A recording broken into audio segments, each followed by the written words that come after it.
You're listening to 104.9 FM WRBB. My name's Chris, and I'm here backstage at the Less Than Jake show with Buddy. Yes, I'm Buddy, the trombone player. So, the first thing I want to do is thank you for taking the time to sit down with me and do this interview. Now, if I hadn't taken my wet shirt off, that might have been a problem.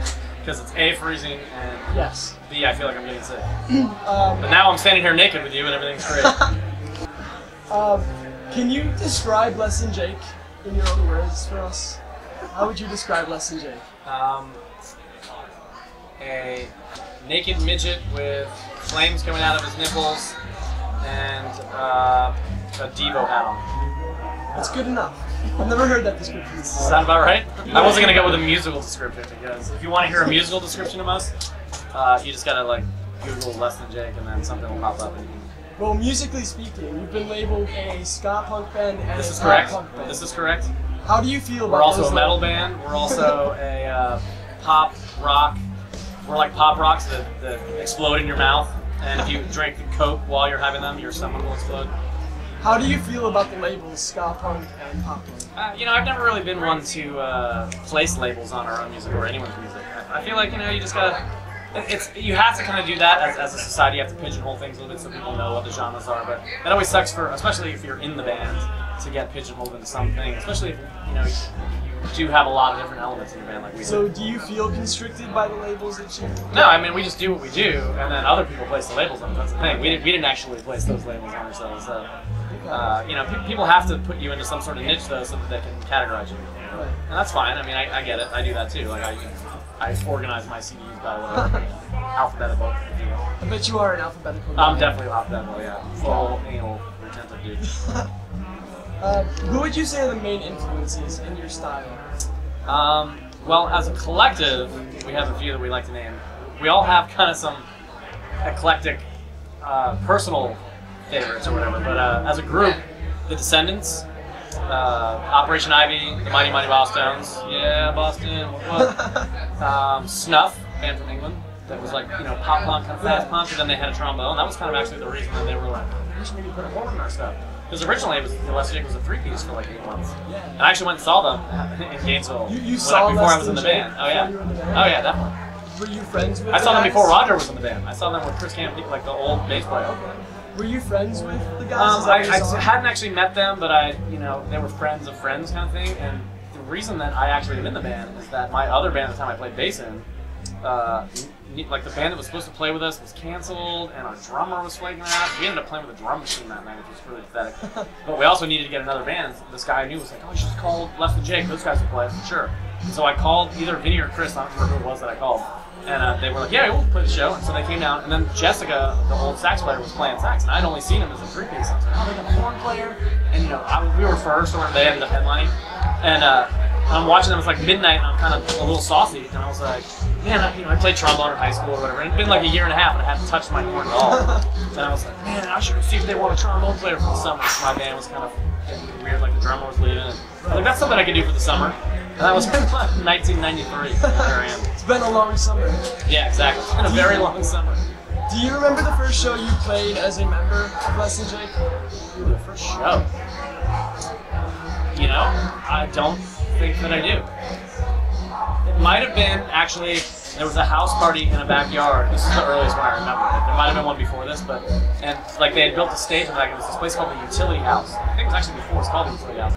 But that house actually eventually got torn down. I think it's not even there anymore. But yeah, and the first thing that I recorded on was Last Train, which was only on the 7-inch that was on like a compilation called. So, if that was one of your earlier shows, do you remember when you first sold out a show? Sold out a show? Wow. These are good questions. I really, you know, like this is really pressing the memory chips here. My synapses don't fire so well anymore. Wow, first sold out a show. We were probably trying to deny it at the time because Johnny Quest was probably popular. We were like, "We're not sellouts, I swear." And like, really, Fish had sell out. And we were like, "No, we didn't sell out. There was one person shy."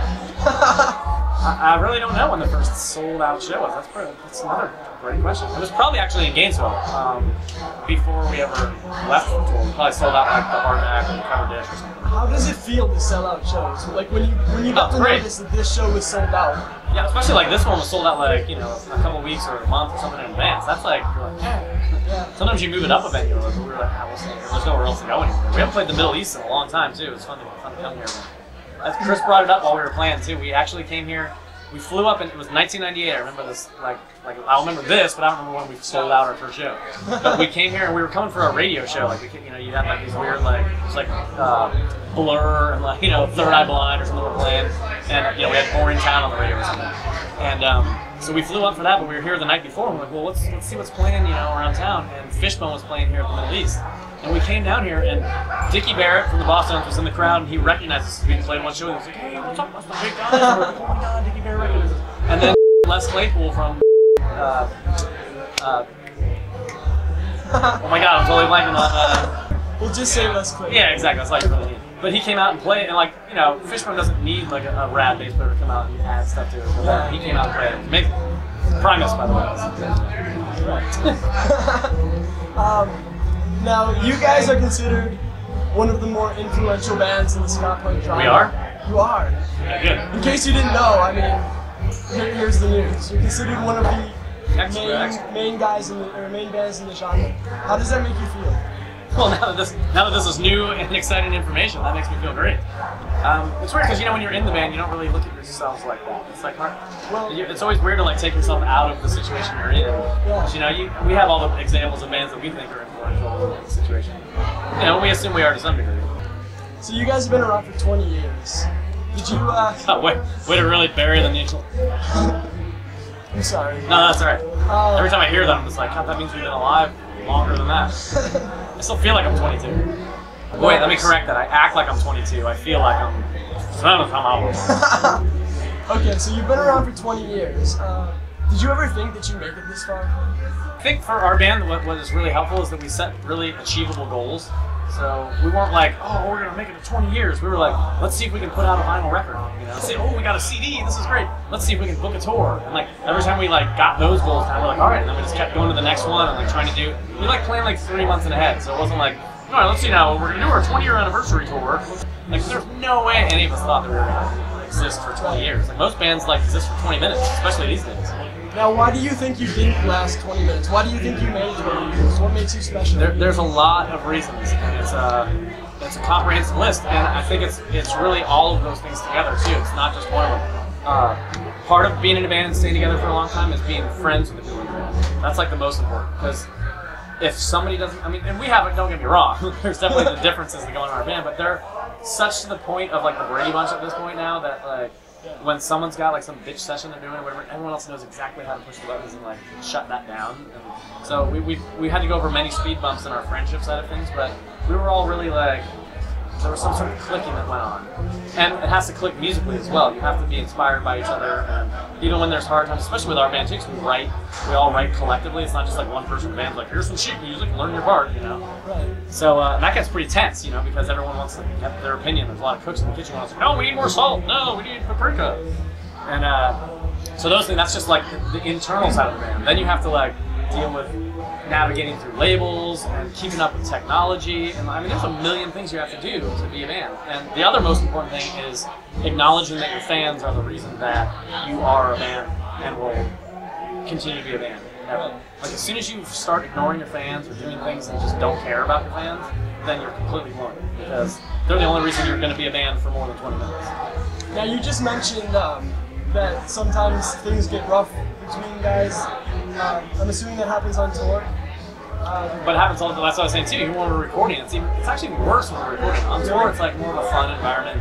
The song's already done, and we've decided on the songs, and now we're just playing them and we're hanging out. There's definitely some tension on tour at times, but it's a different kind of tension when you're trying to get creative opinions out and like something that's going to like be recorded for history or whatever. Well, when you come across those tensions, how do you react? We all kind of go. You know, it's so funny too, because it's what works, but it's also counterproductive. Whoever's like the problem, everyone bitches about them behind their back until we get it all out kind of thing. And then like, you know, then when you get in the situation with them, like, it's like this weird like buffering thing that kind of happens. But you know, when you, like Jared lives with me when he comes down to like when we're working on song and stuff, like there's some sort of weird thing, like, God damn it, I'll be bitching about Roger or whatever. And like, But then when we go back over to Rogers, like, he doesn't say the same that he said to me. Right. And I'm like, why don't you say that to him now? You know what I mean? Like, we all just kind of like, it just kind of works itself out. And like I said before too, everyone knows everyone else's idiosyncrasies and like the little buttons that you can push on everybody. So it's like being brothers or like, you know, really good friends in like school where you just like, you know, you punch each other on the arm basically. Okay. If something's going on. Now, as you guys get older, not that you're What old, are you trying to say? not that you're old, but as you get older, how do you feel your relationship to the scene changes? That's a good question too. That's hard to keep up with as well, and that's part of the technology side of things too. You have to really be up, especially these days. There's like 1.5 million bands that pop up every day, like because everybody's like, well, I got GarageBand, I better become a band with me and my best friends. It's like there used to be like people that were like musically inclined decided they wanted to be in a band, and now it's like, well, you know, I got a Mac, so I guess I'm gonna have to go and be a band. Yeah. But yeah, you just have to really pay attention to what's going on, and you have to watch the opening bands that you go into, and you have to figure out who your opening bands are going to be. That's like a big crucial part too, because you can't just bring out bands that like you necessarily like, or you know, you really have to kind of stay in touch with the scene somehow. And JR and Vinny are really good at that. I mean, Vinny runs the label, so he's definitely obviously in touch with that. He just like, you know, searches for bands all the time. And people send him stuff. Being in the label, he like has people sending him stuff all the time too, and he has like ways to find stuff out. But he's really active about figuring that out, and so is JR. They definitely keep in touch, and they, you know, they keep in touch with a lot of younger bands that have like information too, like, oh, what about this band? You hear this band? Or, I'm actually going, like, Chris is the worst. He still listens. I mean, he still listens. It's not a joke. He listens to Poison. I mean, it's like if you ask him any question about any '80s metal band, he knows everything about it still. But he won't know anything that has happened since like 1997. Wow. Now, a lot of people have a lot of different things they think of when they hear about the rock and roll lifestyle. What's the Less Than Jake lifestyle? It's not as exciting as some may think. Well, you know, and that's what's weird too is because we've been doing it so long, a lot of the stuff that we think is just normal and kind of like blah, like you tell someone like a story that I'm just kind of like, no. People are like, oh my god, that's crazy, I can't believe that happened. I'm like, that kind of shit happens every day. So like, there is some rock and roll shit that still goes on for sure, but I don't know. We're in between. We're not super tame. That's for sure. We do have like a lot of fun. Chris likes to bring people back and like create havoc, but we're also not. It's not like anything like, you know, like Chris is what he would like it to be, like the heyday of like Metallica getting off stage and there's 10 chicks in the shower waiting for him or something like that. Now I have in my pocket a specific piece of Less Than Jake merchandise that I bought off your website. And I want to know how this fits into the Less Than Jake lifestyle. Whose idea was it to sell Less Than Jake members? I want to give Roger credit for it, but I'm not positive that it was him. It was either him or Vinny, and I don't remember which one actually was like, let's do this. You know, we talked about that before. We used to like kind of like not try to keep that in the. You don't really want to blend too much of that usually, but at this point it's just kind of like a music video, and like just having. It's called in the record industry. It's called a totem. When you have something that, if you buy that product, you can get like the record now. Because now, you know, nobody wants to just buy the CD. You have to have something else. So we have to keep coming up with cool things that you can get. The music, you get the music, but you also get this thing. And so we thought rolling papers would be cool. And then you can say funny things from stage, like, you know, if you think the record sucks, you can use some rolling papers, and then maybe it'll be better. It's a very cool thing to sell. We have yo-yos out there. I saw records. We have coffee. We have 20th anniversary coffee right now, which is actually really good coffee. It's this place called Sweetwater Coffee in Gainesville. That they get their beans from, it's all, you know, like fair trade, like organic, and then they roast them in Gainesville. So it's gonna be super fresh. They roast it, and then we're gonna order, like, so we're pre-ordering. Like right now, I'm totally plugging our thing. You can totally pre-order this coffee, and it'll be fresh when it gets to it. Okay. Now, Less Than Jake just dropped a new EP. Yes. Surprise! Season's greetings from Less Than Jake, right? Exactly. Now, it's been called a companion piece to the song EP. Exactly. That's what they are. What does that mean, companion? Well, I mean, if you put them together, they're like, put them next to each other. The artwork is done by the same dude, and the summer one is all like hot pink and yellow artwork. And it's at the beach, and the winter one is all blue and white, and it's got like snowmen. I mean, they are totally companions. They're like 6 months apart, and there's 5 songs on each. And then we actually recorded it. This is a secret, so don't tell anyone. Oh wait, we're on the radio. We recorded another couple of songs too, and they will probably be combined at some point. But the idea was to just like, you know, write a few songs, go to Rogers, record it, and put it out. And that's kind of like what we're going to be doing. So we may go record a full-length record like Since Roger and Vinny both just had kids too, so we're probably gonna not do as much touring, but we're gonna do like what we're doing now, like 10-day tours and like little spurts of touring. We definitely had to go out now. It's our 20th anniversary, so we have to keep doing as much as we can this year. But it's really easy to just go to Roger's house and record, 5 songs. So we work on some stuff for a while, and then we go record them, and then we put them out. Are you working on a full-length record then? Well, I mean, that would be the plan after this maybe. Okay. I don't know. Right now, we're at the point where we just put out. We have these 10 songs, and we have 2 extra songs, so that's going to be a thing. And then we're going to start working on something else, and whether it's going to be another 5 songs, or another EP, or like we're just going to go for it and do a full record, or we have like there's more ideas for like little fun ideas too, like how the TV EP was a thing. We have like 3 or 4 more things like that that are not the TV EP, that are ideas that have been floating around for a long time. Okay. Theme-based short things. Well, I have to say I enjoyed the TV EP, so I would enjoy more things. That was really fun for us too, because we hadn't written a record in over a year, and so our creative juices needed some tapping, and going in and learning all those songs was like it was a full learning experience, because they packed so much into like a minute, especially the Animaniac song. There's 4 key changes in that song, and there's so many lyrics on, so much melody change and stuff. I mean, it's a pretty intense amount of stuff to pack into a minute worth of songwriting. All those like commercials and stuff like that, they get like the best of the best. So going there to learn that stuff is really fun. Back to the EP, Season's Greetings. What made you decide to make it such a surprise? Well, that's what we did with the last one too. It's these days, the more hype you give your record, it just doesn't matter anymore. It used to be, we lived in the major label world for a long time when it was before downloading was a thing. It was 3 months of setup time. You'd get the record done, and then we'd be done with the record. We're like sick of the songs by the time it actually came out, because there was like 3 months of all this press, and you make a video, and you do all these things, and it gets all hyped up online, and then once the downloading thing started happening, then things started leaking. You start giving out to the press, and it gets leaked like 2 months before your record comes out, and it's like, then by the time it comes out, everyone's like, yeah, it's been out for a while, no one cares. So now we're just like, screw that whole thing. Here's our record, Wake up bright and early Monday morning, and boom, all of a sudden there's a Lester Dick record. We don't talk about it, we don't do anything, we're just doing it. Or like, we might talk about it and oh yeah, we're gonna go record some songs or whatever. It's not like this huge hyped up dumb thing anymore. And it gives, it also kind of quells some of that, it stopped the uploading it to YouTube for 17 minutes. I have to say I enjoyed the surprise. It's fun for us too, because we're like we actually did it at the airport on the way up for this tour. Like me and Vinny were in the fucking thing. He was like, "All right, I'm gonna list it." And I was like, "Ooh, I'm gonna watch," because I knew he was gonna be like, "Oh," as soon as you hit enter or whatever, it was like, "List it." And then we posted about it, and it was like, all of a sudden people were like, "Tweet," and everyone was like talking about it. Now, that's what's crazy is every time we do anything online, because I've been running the store and stuff too. So when I post like, hey, we only have 10 posters left or whatever, it's like, then I refresh the Facebook thing, and it's like 12 likes and like 14 comments. Like, it's super. The immediacy of that, like as a band that's been around for 20 years, is super crazy. Because we used to do like mail order. We were basically running mail fraud when we started the band. Because by the time you'd send out like this, it would be a little brochure that had like all of our CDs and whatever we had at the time. Like this shirt design and these 7 inches. Send it out, then people would order it, and it would take, 3 weeks or something for it to come back, and we'd be out of that thing. So then we'd be like, well, let's send them this other 7 inches we have instead. Or if they had a phone number, we'd call them. Or, you know what I mean? It was like the weirdest thing.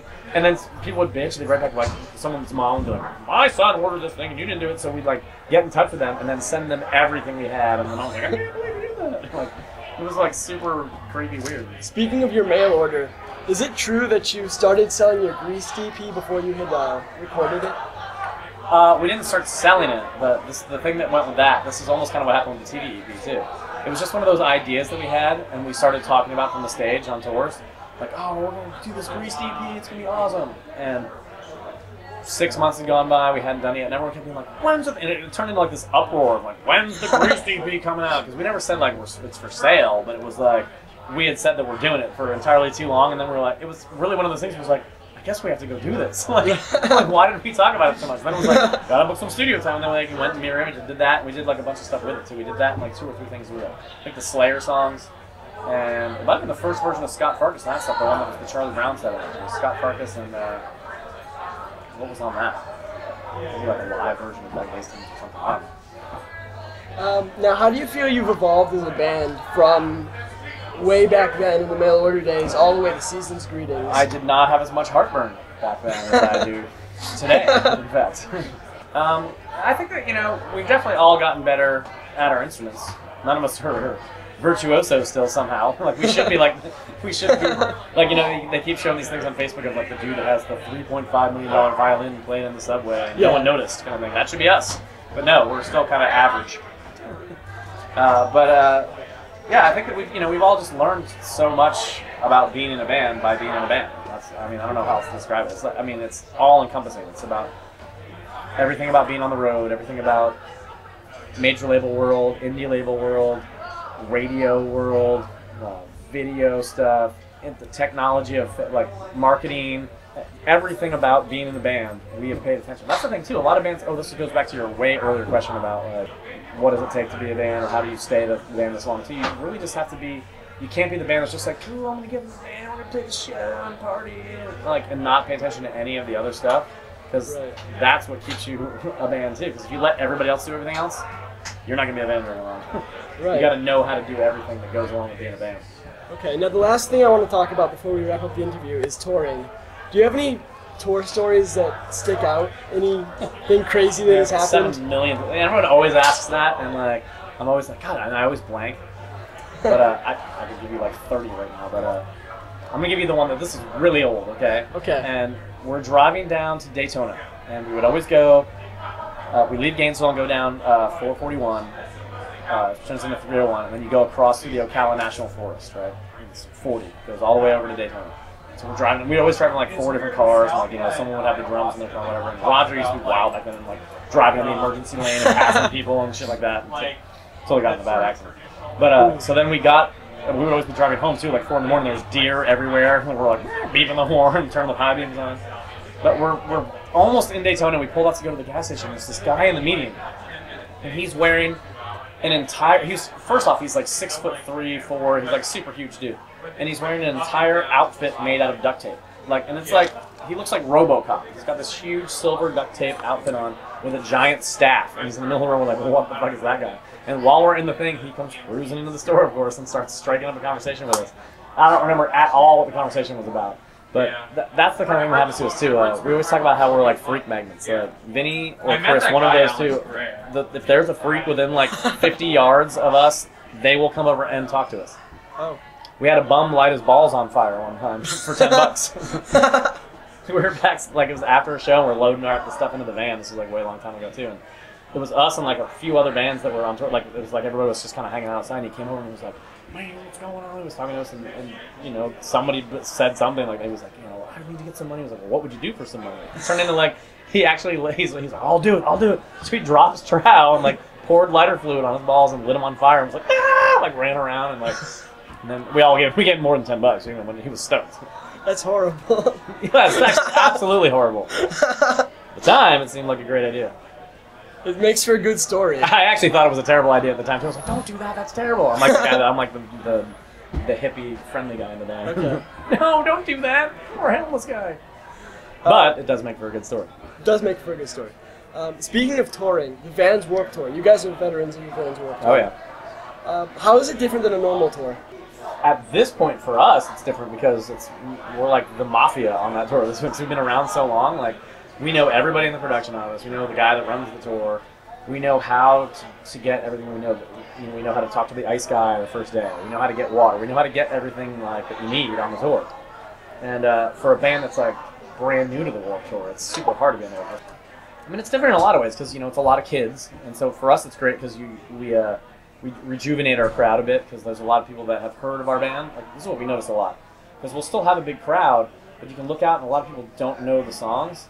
But they've heard of our band, like their older cousin listened to us, and they're like, "Oh, I've heard Less Than Jake's cool, I'll go check them out." And we'll draw people in too because we're retarded and crazy on stage. We'll always have something nonsense going on. Chris is yelling something retarded from the stage, and so people walk by like, "Let's go see what that is," and they just kind of wander over to the freak show, and then it's us. And then by the end of the day, they're like, "Man, I'm gonna go get the Less Than Jake CD." I did see you give some mohawks on the Warped Tour. Yeah, the mohawk was definitely one that brought it in too. Yeah. People were like, "What the hell's going on over there?" And so people would come over and. I mean, that's what you gotta do. You have to be like, you gotta be part vaudeville and part band, especially on the Warped Tour. You can't just go up there and be like, "Can you steer my shoes and play the songs?" Nobody wants to see that when there's 500 bands playing that day, and not even that. Like you go like out in Merch World, and it's like between all the bands and all these other people that just got on there, like labels and whatever else is on there, and sponsors, there's so much crap out there, and people with megaphones yelling at you, and like everyone's trying to sell everything. It's like there's so much noise coming at you that it's hard. You have to make yourself stand out for anyone to remember anything you're doing on that tour. Now, is there any chance we'll see you on the tour again this year? We talked about maybe doing like a week or something of it, but I think we actually talked to Kevin about that too, and it seemed like it might not happen just because we already have. He gets like a million things, and like for us to just jump on for a week might not be something that we should do anyway. Right. Because it's our 20-year anniversary, so we want to do some stuff, and that was part of something we want to do. But it was like, where do we go? Do we do like a week where? Like in the Midwest, where, you know? And so we're not doing the whole thing, that's for sure. I mean, we just did it. So we really typically don't do it 2 years in a row. We have. Now that we got graduated into the old people club, this actually happened with Pennywise. We're sitting out in our little camp outside, and Byron from Pennywise came over and he sat down with us. He's like, I think we're gonna have to hang out with you guys this tour because there's nobody else old enough. And like we were like, and this was like 2003 or 6, one of those 2 tours where it was like we got accepted into the old people ranks, and then it was like we started like triangulate. We had like the triangle of hate. It was like us, Bouncing Souls, and No Effects, and Bad Religion. And we like parked the buses, so it was like kind of a little camp. Like people were like kind of scared to come in. So you've got the old people club of the Warped Tour? Oh yeah, for sure. Okay, that's interesting. Yeah, I mean, well, because there's like there's a lot of new bands, but we also try when we go on the Warped Tour to not make it a very cliquey thing too. We're like friends with all the. It's not like we try to like shut anyone out or anything. Because that's what the Warped Tour is all about. Is like getting all these different kinds of music and different age groups and all that kind of stuff like together into one thing. And that's like what Kevin's been trying to do this whole time anyway. So to go in there and be a band that's like, oh, we don't talk to those young bands, like we're not like that at all. Okay. Well, that's about all of the questions I have. Perfect. So thank you for taking time. Thank you for listening to my nonsensical ramble. No problem. Awesome show tonight. Keep on rocking. Keep on keeping on. Keep on skanking. Nice.